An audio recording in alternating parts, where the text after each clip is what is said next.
Allons-y avec la section 1.4, on parle ici de théorie des ensembles.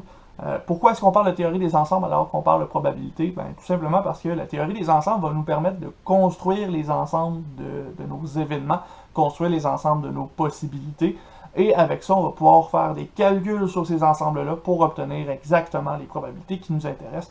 Donc, c'est un détour qui nous permet d'aller faire de la notation intéressante pour la section qu'on est en train de faire, pour la probabilité de façon générale. Donc, on va y aller avec une définition des ensembles. Qu'est-ce que c'est un ensemble? Ben, dans ce cas-ci, on va dire que c'est un regroupement d'éléments. Donc, des éléments, qu'est-ce que c'est? Ben, c'est tout simplement ça peut être n'importe quoi. Ça peut être des crayons, ça peut être des personnes, ça peut être des objets, ça peut être des concepts. Ça peut être n'importe quoi, les éléments, en autant que dans un ensemble, ils possèdent généralement une caractéristique commune. Par exemple, quelque chose que je peux faire rapidement, cette petite boîte-là contient plusieurs crayons à tableau blanc, plusieurs crayons noirs à tableau blanc. Ben ça ici, cette boîte-là, ça formerait l'ensemble des crayons noirs à tableau blanc. Chaque crayon à l'intérieur est de la même couleur, chaque crayon à l'intérieur peut écrire sur un tableau blanc. Donc on a les caractéristiques suivantes, crayon noir et crayon à tableau blanc. Donc on a un ensemble ici. Et chaque élément, chaque crayon dans ce cas-ci respecte les mêmes caractéristiques pour rester dans cet ensemble-ci. Ceci étant dit, ces ensembles-là, on va les noter avec des lettres majuscules. On essaie de faire en sorte que nos lettres majuscules aient un lien là, avec notre événement. Par exemple, si on a un ensemble qui représente des voitures qui possèdent un GPS, ben l'ensemble, on pourrait l'appeler G pour GPS, juste pour se donner une petite idée là, de ce qu'il va y avoir à l'intérieur de notre ensemble. Mais de toute façon, on risque d'avoir des définitions de nos ensembles aussi en lettres pour bien l'identifier. Ensuite de ça, on va définir nos ensembles de deux façons différentes. On peut y aller en extension. Dans ce cas-ci, on va faire une liste de tous les éléments de notre ensemble. Et si jamais on a trop d'éléments, si jamais c'est trop long, on va aussi y aller avec la compréhension. Cette compréhension-là, qu'est-ce que c'est? Ben, c'est un ensemble qui va être défini avec une courte description de la caractéristique de nos éléments. On pourrait dire, par exemple, l'ensemble A, c'est un ensemble où tous les éléments sont des multiples de 2. Là, dans notre ensemble, on aurait moins 4, moins 2, 0, moins 2, 4, 6, 8, etc. Comme ça. On aurait tous les multiples de 2 qui sont dans les entiers. Et on aurait décrit l'ensemble avec la courte caractéristique de nos éléments. Ceci étant dit, si on allait plutôt voir qu'est-ce qui se passe pour un élément directement, ben on va dire que si un élément X fait partie de l'ensemble A, on va le noter comme étant X élément de A. Donc, X fait partie de notre ensemble A, sinon on note X ne fait pas partie de A. Donc ça ici, vous devriez être habitué avec ça, vous avez travaillé quand même avec des mathématiques dans votre vie, donc vous êtes habitué avec ces notations-là. Une définition qui est un petit peu nouvelle, c'est la définition du cardinal sur nos ensembles. Donc lorsqu'on parle du cardinal d'un ensemble, on est en train de parler de la quantité d'éléments qu'il y a dans notre ensemble. Donc supposons que vous avez 6 éléments dans l'ensemble A, la cardinalité ou le cardinal de A, ce sera égal à 6, et on va le noter n avec A entre parenthèses. Donc c'est comme la fonction n sur l'ensemble A, et ça nous rapporte toujours la quantité d'éléments qui se trouvent à l'intérieur de notre ensemble étudié. Ensuite, si vous avez un ensemble A qui contient certains éléments et que tous ces éléments-là de l'ensemble A font aussi partie de l'ensemble B, et à ce moment-là, on pourrait dire que l'ensemble A, c'est un sous-ensemble de l'ensemble B. Comme tout ce qui se trouve dans A se trouve aussi dans B, ben A se trouve dans B. A est un sous-ensemble de B. Et on va noter A est inclus ou égal dans B. On a un symbole qui ressemble beaucoup au plus petit ou égal, mais cette fois-ci, c'est comme un C, un genre de rond là, qui nous indique que A est inclus dans l'ensemble B. Avant d'aller plus loin avec nos ensembles, on va se définir quelques opérations.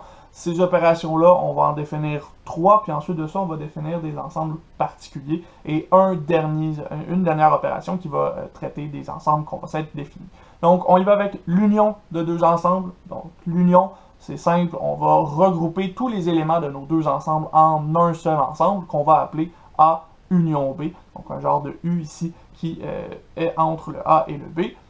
On pourrait aussi faire l'intersection de deux ensembles. Donc, cette opération-là, plutôt que d'aller regrouper tous les éléments, ça va consister à sélectionner des éléments qui sont communs aux deux ensembles. Donc, des éléments qui sont dans A et dans B en même temps.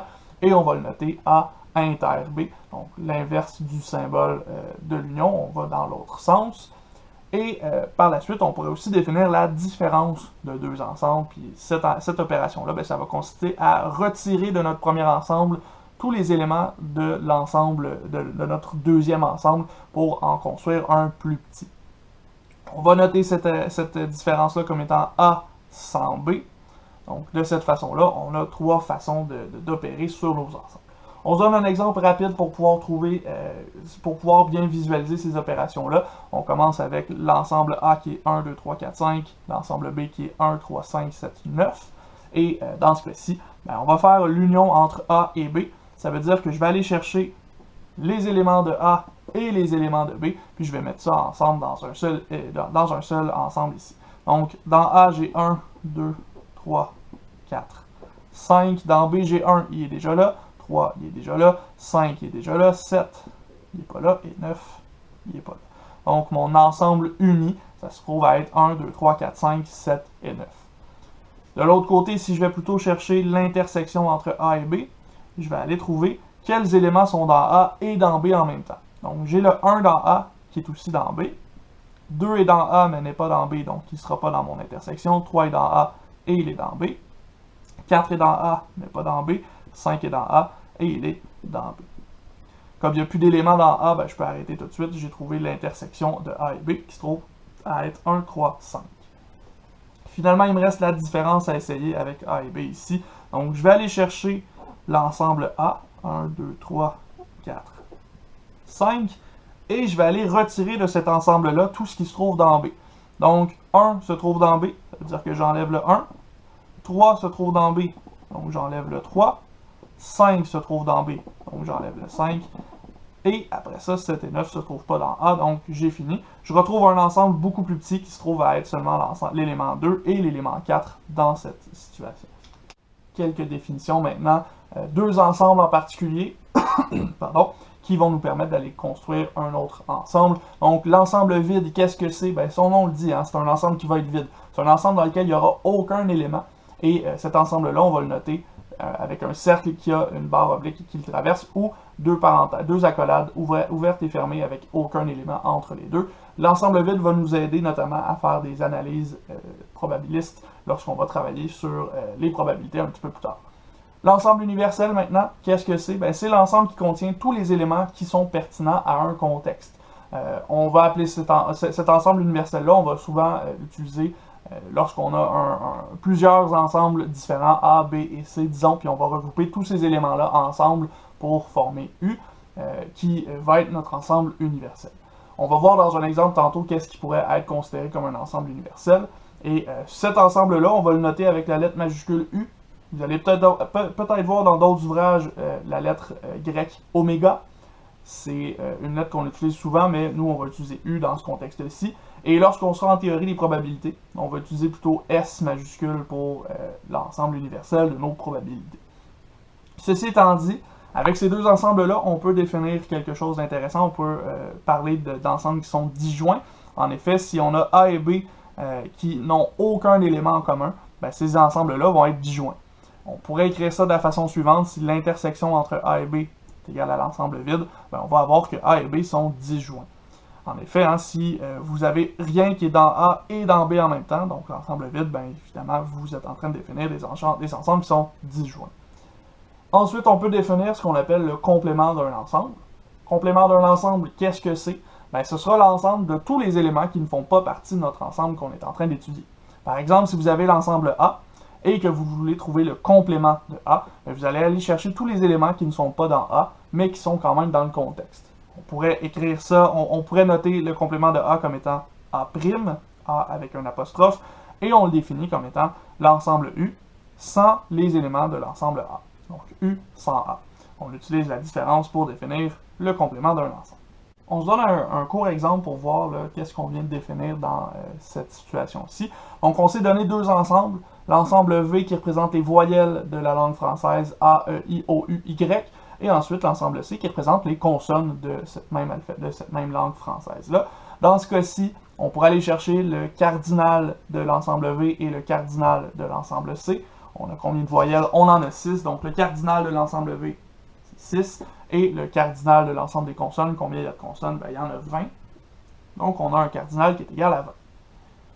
Ici, on pourrait s'intéresser à quel serait l'ensemble universel dans notre contexte. Ici, on parle des lettres de l'alphabet. Donc, U, ce serait les lettres de l'alphabet. On pourrait mettre ça en guillemets juste pour faire beau. Donc, notre ensemble universel, ça consiste à toutes les lettres de notre alphabet au complet, donc les voyelles et les consonnes au complet, de A à Z. Avec ça, on est capable d'aller définir quel est l'ensemble V', quel est le complément de V. Donc, qu'est-ce qui est une lettre de l'alphabet sans être une voyelle? Ici, on vient de définir une consonne, donc l'ensemble V' plutôt, ce sera l'ensemble C. On pourrait aller chercher qu'est-ce qu'il y a comme union entre V et C. Donc, qu'est-ce qui se passe si je prends toutes les lettres de l'ensemble V et toutes les lettres de l'ensemble C, donc toutes les voyelles et toutes les consonnes. Je viens de construire l'alphabet, donc je viens de trouver l'ensemble universel U. Et qu'est-ce qui se passe si j'essaie de voir qu'est-ce qui est dans V et dans C en même temps, donc qu'est-ce qui est une voyelle et une consonne en même temps. Dans ce cas-ci, de la façon qu'on le définit, il n'y a aucun élément de V qui est dans C en même temps. Donc ici, on retrouve l'ensemble vide, qu'on pourrait aussi appeler accolade ouvrante, accolade fermante directement. Donc, on comprend un peu mieux qu'est-ce qu'on vient de définir, on comprend c'est quoi l'ensemble universel, on est capable de faire les opérations, on est capable de faire le complément, on comprend aussi le cardinal, c'est assez simple. Mais ici, on n'a toujours rien fait pour représenter notre situation. On se donne des chiffres, on se donne des quantités, mais on aimerait peut-être essayer de visualiser un petit peu plus nos opérations. Ce serait plus facile d'aller visualiser les opérations. C'est là qu'entre en jeu le diagramme de Venn. Ce diagramme-là, qu'est-ce que c'est? Ben, c'est un diagramme dans lequel on va représenter nos ensembles, justement. On va les représenter à l'aide de cercles, de formes géométriques, de façon générale, des espaces, des régions dans un diagramme. Et ça va nous aider à visualiser correctement les opérations qu'on a effectuées. On se donne ici des exemples, justement, vous les avez dans votre manuel. Si on allait chercher l'union entre A et B, ben, si on dessine notre ensemble universel U, à l'intérieur, on va dessiner les ensembles A et B. On voit que l'union entre A et B, ben, ce sera tous les éléments qui sont dans A ou dans B. Donc, on a toute la région ombragée ici, toute la région hachurée ici qui représente l'union de nos ensembles. Si on a plutôt A et B, A inter B, ben, on va aller chercher ce qui se trouve entre les deux, en même temps dans A et dans B. Donc, la petite région hachurée entre les deux ici, entre les deux cercles. Si on a la différence de A sans B, ben, on va aller chercher ce qui est dans A sans ce qui est dans B, donc on enlève l'intersection entre A et B, et ça nous donne la région hachurée qui est ici. Puis finalement, si on va chercher le complément d'un ensemble, ben là, son complément, ce sera tout ce qui est à l'extérieur de A, en restant dans l'ensemble universel. Donc ici, on a la zone hachurée, qui est une très grosse zone qui contient tous les éléments de B, sauf ceux qui sont aussi dans A, et tous les éléments qui seraient autour dans notre ensemble universel. Regardons un exemple ensemble. Cet exemple-là, c'est l'exemple 1.3 que vous avez dans vos notes à la page 11. Ici, on va expliquer c'est quoi ces ensembles-là. Dans votre manuel, vous pouvez aller à la page 9 et 10 pour aller voir qu'est-ce que A, B, C sont dans ce cas-ci. Moi, je vais les expliquer rapidement. On a dit que A, c'était des nombres premiers inférieurs à 10, donc 2, 3, 5 ou 7. On a dit que B, ce sont des nombres pairs positifs plus petits que 10, donc 0, 2, 4, 6 et 8. On a dit que C, c'était des multiples positifs de 9 qui sont inférieurs à 10. Donc, on a 9 dans ce cas-ci. Et finalement, U, c'est l'ensemble des valeurs qui sont plus petites que 10 parce que c'est la condition que respecte chacun des ensembles supérieurs ici. Toutes nos valeurs sont inférieures à 10. Donc, avec ça, on est capable de construire le problème suivant. Ici, on va s'intéresser à construire le diagramme de Venn de cette situation-là. Pour faire ça, je vais avoir besoin de mes cardinalités. Parce que c'est les cardinalités de mes ensembles qui vont être affichées dans mon problème ici, dans mon diagramme de Venn. Donc, on va y aller avec la cardinalité de l'ensemble A. Combien est-ce qu'il y a de nombres premiers plus petits que 10? Ici, on en a 4, donc la cardinalité est égale à 4. On fait de même pour B. Combien y a-t-il de nombres positifs pairs plus petits que 10? Ben, il y en a 5, donc on a une cardinalité qui est égale à 5. La cardinalité de C, c'est égal à 1. Il y a un seul multiple de 9 inférieur à 10. Et finalement, la cardinalité de notre ensemble universel, donc de la totalité. Ici, on a 10 éléments au total. On va voir que ce 10-là va être super important lorsqu'on va construire le diagramme à la fin.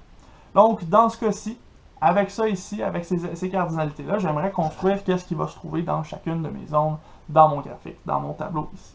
Donc, on va commencer par aller chercher qu'est-ce qu'il devrait y avoir dans A au complet. On devrait retrouver 4 éléments dans A ici, mais on sait que de ces 4 éléments-là, il y en a quelques-uns qui pourraient être entre A et B. Donc, on va devoir aller voir combien est-ce qu'il y a d'éléments entre A et B. Dans ce cas-ci, qu'est-ce qui est dans A et dans B en même temps? Bien, on a seulement le 2 qui correspond. Donc, il y a un seul élément qui se trouve dans le milieu. Et là, à ce moment-là, ben, si on écrit ça de cette façon-ci, on se retrouve avec un ensemble A qui contient 4 plus un élément. Donc 5, nous, on ne veut pas ça. On va changer le 4 ici pour un 3. Et de cette façon-là, ben, on a 3 plus 1 égale 4. On a effectivement la cardinalité de A.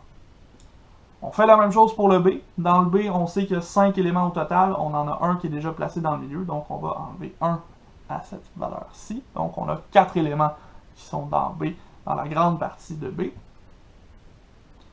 On peut le faire pour C aussi. C, c'est un ensemble qui est seul, donc on va avoir seulement un élément.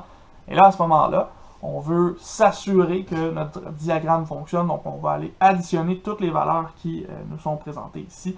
On a 3 plus 1, 4, plus 4, 8, plus 1, 9. Donc, on a 9 éléments qui ont été placés au total dans notre diagramme, mais on a 10 éléments au total, donc ça veut dire qu'il en reste un à l'extérieur. On le met directement dans le vide de notre diagramme de Venn. On peut confirmer ces résultats-là en allant voir dans notre ensemble universel. On voit qu'effectivement, il y a la valeur 1 qui est dans aucun des ensembles A, B ou C, mais qui se trouve quand même dans l'ensemble universel, donc on ne l'oublie pas, on l'indique à l'extérieur de nos ensembles. Ceci étant dit, avec ça ici, on pourrait aller chercher des informations supplémentaires. On pourrait aller chercher notamment la cardinalité de A inter B. Cette cardinalité-là, c'est ce qu'on a dans le milieu, c'est égal à 1. On pourrait aller chercher la cardinalité aussi de A ou B, sans avoir à construire les ensembles. On a 3 plus 1 qui est égal à 4, plus 4 qui est égal à 8. On pourrait aller chercher la cardinalité de A sans B. Cette cardinalité-là, c'est la zone qui est ici. Donc, on a une cardinalité de 3. On peut faire la même chose avec B. De la même façon, B sans A, ça se trouve être 4. On pourrait faire aussi la cardinalité du complément de A. Donc ça veut dire qu'on va aller chercher tous les chiffres qui sont à l'extérieur de A, puis on va les additionner ensemble. Donc 4 plus 1, on arrive à 6 dans ce cas-ci. Mais au-delà de ces opérations-là, on peut aussi aller vérifier des choses intéressantes. Donc notamment, dans notre diagramme ici, on remarque que l'ensemble C n'a pas de superposition avec l'ensemble A ou avec l'ensemble B. Donc on peut dire que A et C sont disjoints. On peut dire aussi que B et C sont disjoints à partir de notre graphique, à partir de notre diagramme qui est ici. Donc, on est capable d'aller chercher des informations rapidement et visuellement là, dans notre diagramme de Venn. Ceci étant dit, ça fait le tour de ce qu'on va se dire pour les ensembles. On n'ira pas plus loin que ça dans la théorie des ensembles, il y a toutes sortes d'autres choses qu'on pourrait donner, mais nous, ce sera suffisant pour le cours de probabilité qu'on est en train de faire. Donc, ça veut dire qu'on arrête ici. On se revoit dans une prochaine vidéo où on va commencer la section 1.5. On va commencer à parler notamment du vocabulaire de base en théorie des probabilités. Donc, on va aller chercher certains termes qui vont nous permettre de définir des choses en probabilité.